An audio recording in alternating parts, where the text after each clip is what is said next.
बप्पा रावल की वंश परंपरा में जन्मे मध्यकालीन इतिहास के उस सोरे शिखर एकलिंगनाथ दीवान महाराणा सांगा का देश के सबसे बड़ी पंचायत में अपमान हो जाता है और इसके प्रत्युत्तर में केवल खाना पूर्ति होती है। तब यह सोचने का विषय है कि भारत को राणा सांगा के बारे में बताने में हमसे कहां चूक हुई। शायद हम यह बताने में चूक गए कि जिस इब्राहिम लोदी को राणा सांगा ने खतौली और धौलपुर 2 युद्धों में पराजित कर उसके प्रभुत्व को नष्ट किया, कम से कम उस इब्राहिम लोदी के लिए तो राणा सांगा बाबर को निमंत्रण नहीं दे सकते।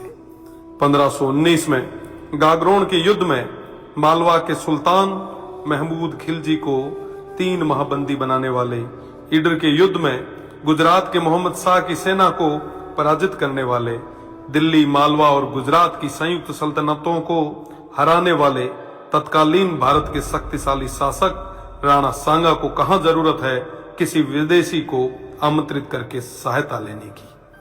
दौलत खान लोदी जैसों के निमंत्रण पर आए बाबर के विरुद्ध मेवाड़ के आसपास के शासकों ने राणा सांगा के झंडे के नीचे बाबर जैसे आक्रांताओं से लोहा लिया।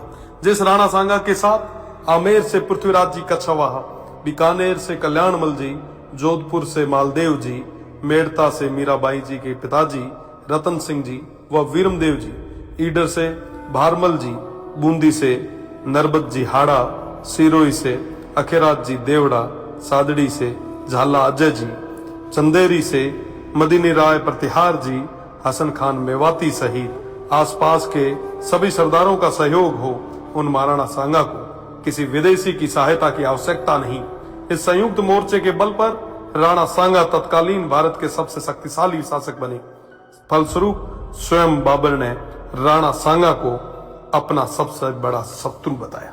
राणा सांगा ने इस संयुक्त मोर्चे के बल पर बाबर को बयाना के युद्ध में पराजित किया और बाबर की सेना को भागना पड़ा। इसी भागती सेना के मुगल जनरल मंसूर बरसाल लिखते हैं कि राजपूत मृत्यु के देवता हैं और वो हमारी तरह युद्ध से मैदान से भागते नहीं है। खानवा के युद्ध में बाबर के हरावल दस्ते को बुरी तरह नष्ट किया गया। इस युद्ध में क्षत्रिय तलवारों का पहली बार तोपों से सामना हुआ। उन तोपों को नष्ट करने के लिए वीरों ने अपने सिर तोपों में देके उन्हें नष्ट किया। आज भी यह खानवा गांव महाराणा सांगा के नेतृत्व में इन देशभक्त सूरवीरों के राष्ट्र व धर्म की रक्षा विदेशी आक्रांताओं बाबर और उनकी सेना से युद्ध करते हुए प्राणोत्सर्ग करने का साक्षी है।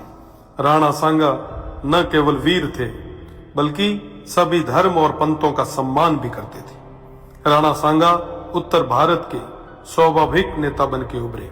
80 गांवों के बाद में भी अडिग ऐसे महान इतिहास पुरुष के बारे में देश को कम जानकारी होना या उनके अपमान पर बिना कुछ विशेष प्रयास किए केवल खाना पूर्ति करना बेहद दुखद है। भारत तो छोड़िए, ऐसे महानायक की प्रतिमाएं आपको राजस्थान में भी न के बराबर मिलेगी। महाराणा सांगा की विरासत और धरोहरों को आज संरक्षण की आवश्यकता है। इस और ध्यान देना हम सभी का कर्तव्य है। ऐसे प्रयास ही महाराणा सांगा के प्रति सच्ची श्रद्धांजलि होगी और इनके इतिहास को धूमिल करने का प्रयास करने वालों को करारा जवाब।